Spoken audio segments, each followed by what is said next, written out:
మీరు దేవునిచే ఎన్నుకొనబడిన ప్రజలు, ఆయనకు పరిశుద్ధులను ప్రియులను అయిన వారు. కాబట్టి మీరు ఏమి కలిగి ఉండాలి? దయ, కనికరము, వినయము, సాత్వికత, ఓర్పు.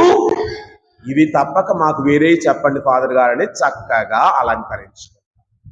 వీటి ప్లేస్లో దయకు బదులుగా కోపం, తర్వాతది కనికరానికి బదులుగా వాడి నాశనము చేసే మనస్తత్వం.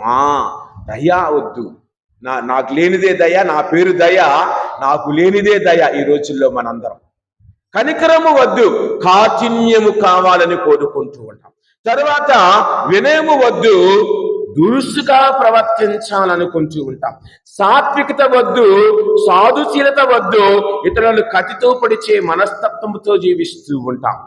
ఓర్పు వద్దు, అసలుకి మాకు దానంటేనే గిట్టదు. కావున ఈ రోజుల్లో ప్రభువు నేర్పుతూ ఉన్నది నేటి సమాజానికి ఇవి ఎంతో అవసరము. నేటి జీవిస్తున్న మనందరము కూడా వీటిని బట్టి మనం ఎదగాలి.